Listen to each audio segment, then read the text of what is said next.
সংবিধানে আছে নাগরিক কথা বলার স্বাধীনতার অধিকার, কিন্তু আইন এমন করা হয়েছে 10 বছরের জেল এবং জরিমানা হতে পারে। তো সংবিধানে বলা যে কোনো সময় যে কোনো ব্যক্তি যে কোনো নাগরিক আইনের আশ্রয় নিতে পারেন, এটা তার অধিকার। কিন্তু যদি জেলা প্রশাসক তাকে তুলে আনে, সে জামিনের জন্য অ্যাপ্লাই করতে পারবে না। এই হচ্ছে আমাদের আইন। এমনকি বাংলাদেশের সংবিধান অনুযায়ী আপনি অর্থ বিল নিয়ে কোনো রকম প্রশ্ন করতে পারেন না, এবং অর্থ বিল সংক্রান্ত যে হিসাব নিরীক্ষক, সেই হিসাব নিরীক্ষককে রাষ্ট্রপতি নিয়োগ দেন প্রধানমন্ত্রীর পরামর্শক্রমে। কিন্তু এই যে হিসাব রক্ষক হলো এবং তার যে কমিটি, এই কমিটি কিন্তু শুধুমাত্র সুপারিশ করতে পারে।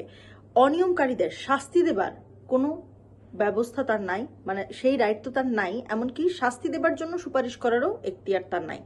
এমনকি বাজেটের ব্যাপারে রাষ্ট্রপতিরও কোনো মতামত দেবার এখতিয়ার নাই। অর্থাৎ সংসদ অন্যান্য আইন করার সময় রাষ্ট্রপতি নাম কস্তে হলেও এক ধরনের পুনর্বিবেচনার অনুরোধ করতে পারে, কিন্তু বিলের ক্ষেত্রে, মানে অর্থ বিলের ক্ষেত্রে সেই রাইট রাষ্ট্রপতিরও নাই। যে যেভাবে ইচ্ছা লুটপাট করে খাবে, কেউ রাষ্ট্রপতিও আসলে সেটার প্রশ্ন পর্যন্ত করতে পারবে না।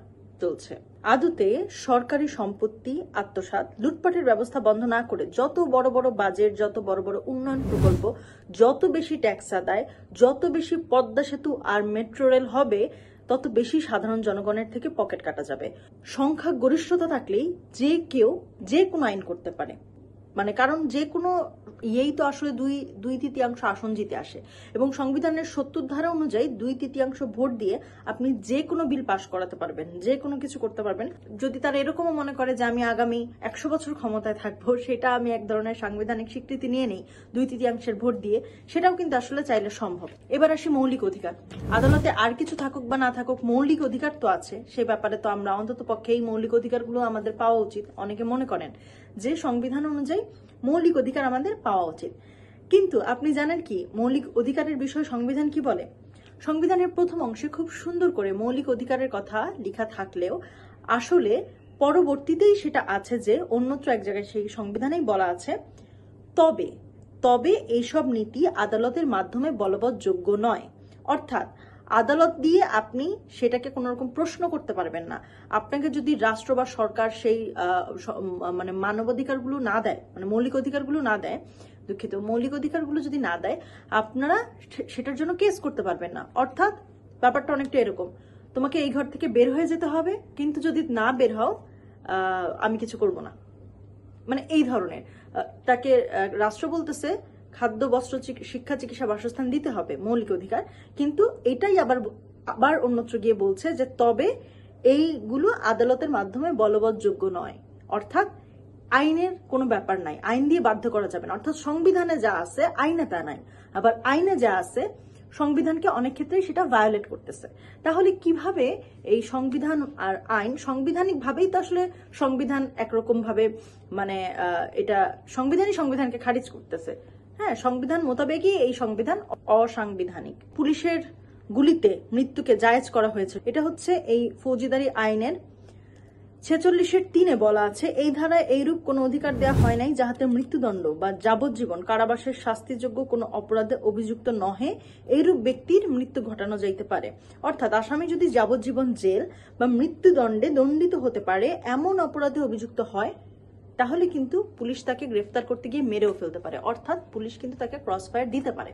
এটা আমরা আইনটা পড়লাম। অর্থাৎ আইনত ভাবেই পুলিশ কাউকে ক্রসফায়ার দিতে পারে, কিন্তু বিনা তদন্তে বিচার বহির্ভূত যে হত্যা, সাংবিধানিক ভাবে কিন্তু এই জিনিস আসলে হয় না। কারণ যেহেতু আইনের চোখ সকলে সমান, সকলে আইনের অধিকার আছে, বিচার পাবার অধিকার আছে, সেগুলো কিন্তু স্পষ্ট ভায়োলেট করে এই ক্রসফায়ারের বৈধতা দেওয়া আইন। আমাদের বর্তমান সংবিধানে সকল ক্ষমতা 70 ধারা থেকে শুরু করে সবকিছুর যেহেতু নিয়োগদাতা প্রধানমন্ত্রী, অথবা যেখানে রাষ্ট্রপতিও, সেখানেও রাষ্ট্রপতি আসলে প্রধানমন্ত্রীর পরামর্শক্রমে নিয়োগ দিতে পারেন। ফলে সমস্ত ক্ষমতা গিয়ে কেন্দ্রীভূত হয় এক জায়গায়। এই মানে সেন্ট্রালাইজড যে পাওয়ার স্ট্রাকচার, এইটাকে না ভাঙলে আসলে যতই আপনি বিচার বিভাগ স্বাধীন করেন বা এটা স্বাধীন করেন, ওইটা স্বাধীন করেন, মূল জায়গায় হাত না দিলে আসলে যেহেতু নিয়োগদাতাটা দেয় একজন, বা সে একজনের পরামর্শে, ফলে এটা ভাঙা সম্ভব না। ফলে এই ক্ষমতার কেন্দ্রীভূতটা আমরা দূর করার আমাদের দাবি এই সংবিধানে, যেটা কিনা অনুপস্থিত।